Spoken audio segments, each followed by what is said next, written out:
Bonsoir, au sommaire, les assemblées générales d'Épisole et de l'association des conjoints survivants, une récréation gasconne à l'amicale laïque, mais pour commencer, nous recevons le représident de l'association Cholas-Tursan en Seine, Henri Ternus, qui surfe de succès en succès. Merci. Voilà, c'est ce qu'on peut dire.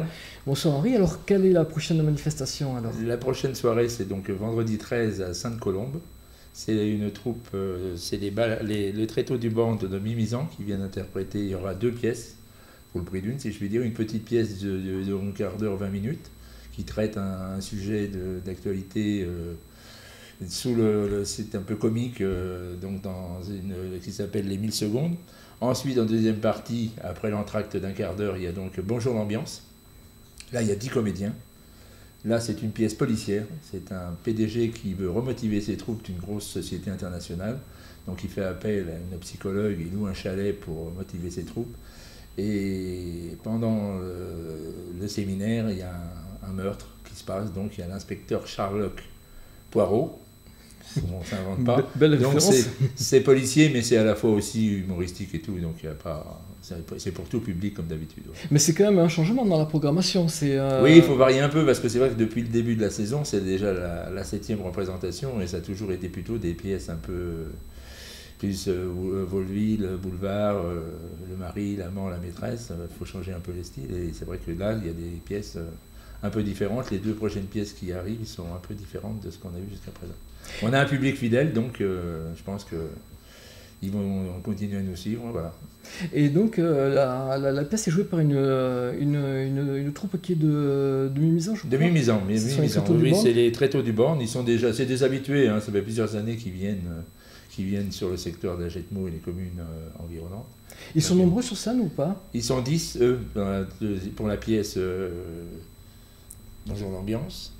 Et après, avant, ils étaient 2. Ils sont 2 d'entre eux, qui durent un quart d'heure, voilà. Alors donc, il y a l'entracte, bien entendu, je pense qu'il y aura... Oui, il y a une entracte organisée par une association de Sainte-Colombe. Avec buvette, avec une petite buvette avec un petit encas. Voilà. Alors donc, on peut rappeler les tarifs si les tarifs, c'est toujours 10 €, 60 € pour les forfaits, pour les gens qui viennent plusieurs.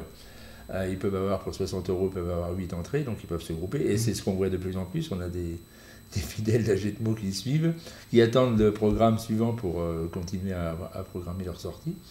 Et sinon, c'est gratuit pour les moins de 12 ans. Voilà. D'accord. Mais écoute, Henri, et après, il nous restera une soirée à Ossarieux et au mois de juin, on va faire exceptionnel, une soirée à la salle Aquitaine. Mais là, je reviendrai vous en parler plus longuement. Merci à vous. Merci Pascal. Merci Henri. Bonne soirée. Au revoir.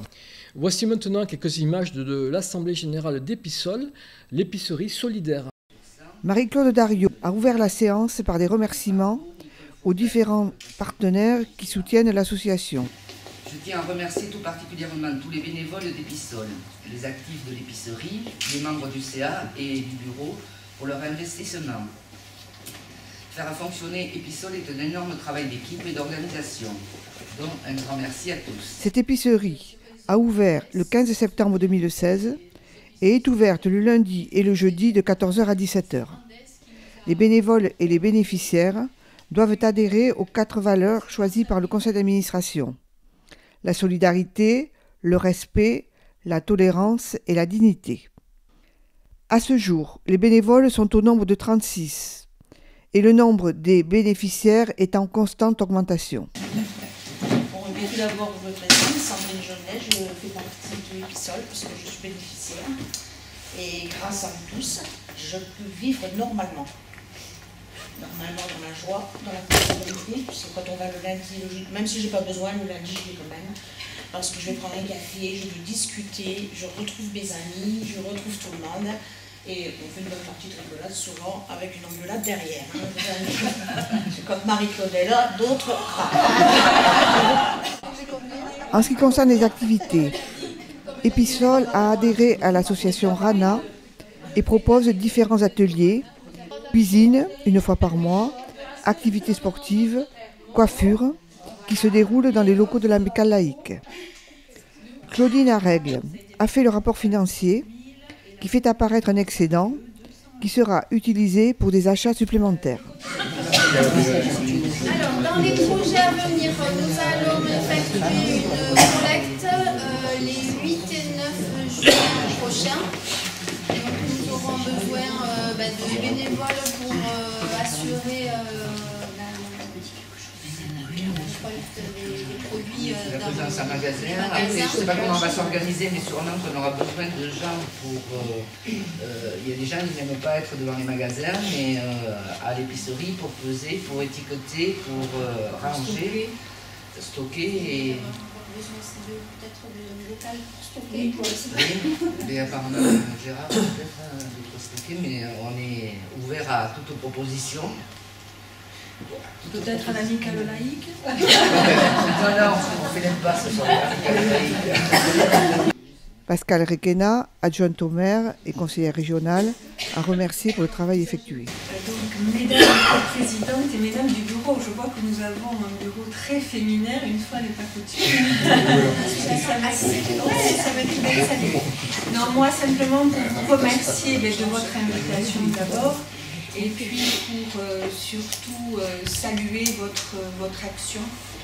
Saluer votre investissement, le vôtre et celui des bénévoles pour les personnes qui se trouvent à un moment donné de leur vie en difficulté, de manière ponctuelle ou de manière un petit peu plus longue. Et saluer surtout le fait que vous les fassiez en conservant une grande part de dignité, je crois que cela est très important.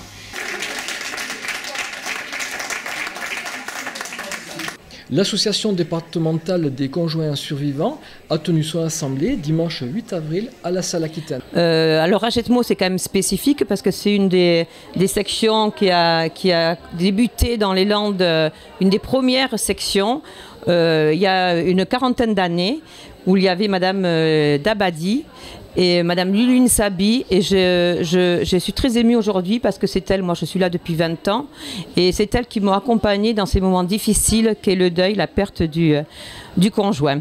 Voilà, donc nous sommes déjà venus à Jetmo bien entendu, mais à l'époque il y avait 350 adhérents, il y en a beaucoup moins mais c'est général, et dans toutes nos associations nous savons qu'en plus celle-ci en particulier, puisque la moyenne d'âge est quand même très élevée, donc effectivement que nous perdons des adhésions très, très couramment, mais nous restons quand même avec nos 860 adhésions, ce qui est quand même encore quelque chose d'assez intéressant au niveau départemental.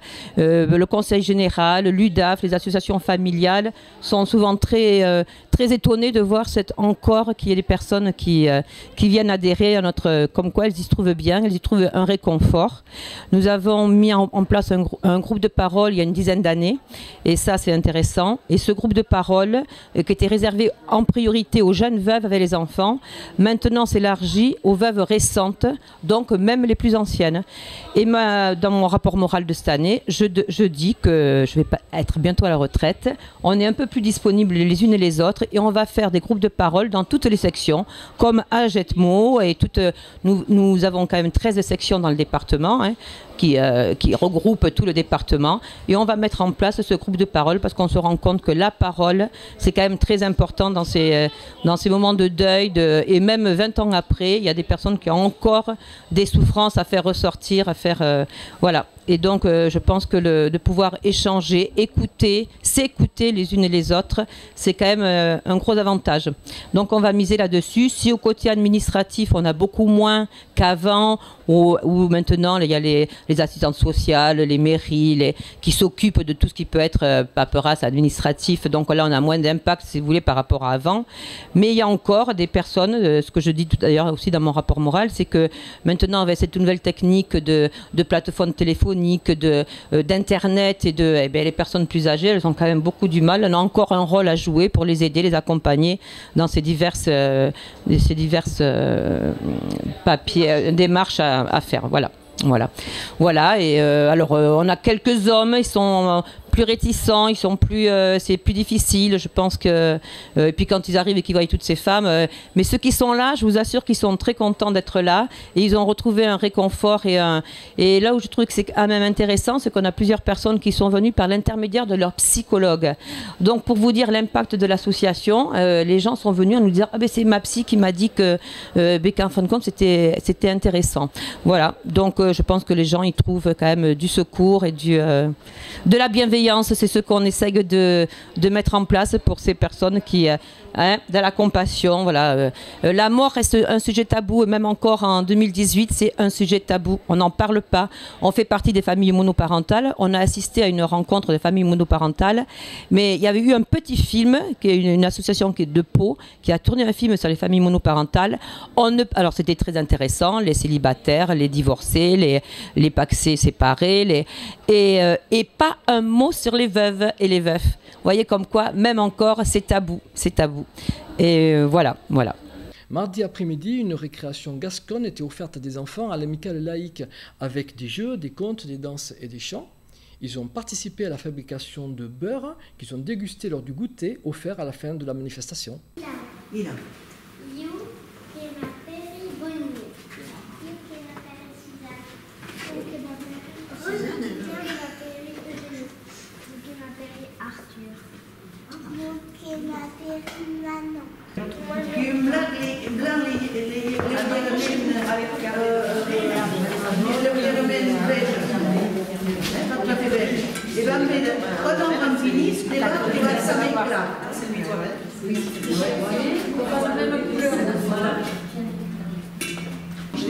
On va faire un goûter avec du pain, du beurre. Comment on faisait autrefois? On va faire le goûter comme ça. Allez, on va visser. Là, et maintenant, et voilà. Pour tourner. Alors, bambino a co, che cambierà meluntes, enta che l'ubure che è in paquet. Che la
Voici maintenant quelques images du match de basket HDC Coteau du L'Oeil qui a eu lieu ce week-end.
Bon alors Clément, t'avais amené ton fan club ce soir? Ouais, j'avais tout mon club qui était là, le club de Tartas où je suis éducateur. Et franchement c'était super cool. De les avoir avec moi, ça me pousse, ça me fait super plaisir quoi. C'est cool. Et quant au match alors, bon, c'est une victoire pour le prestige, je m'appelle, c'est une belle victoire. Ouais, franchement bah, ça fait du bien, c'est un derby donc les derbys sont tous importants. Et c'est bien de finir une saison comme ça à la maison, ça fait du bien à tout le monde. Il y avait du monde ce soir et je pense qu'on a fait un joli spectacle et c'est important. Et on s'est fait plaisir nous aussi et ça fait vraiment du bien. Vraiment du bien. Merci. Ce journal est maintenant terminé. Merci beaucoup de votre attention et à la semaine prochaine.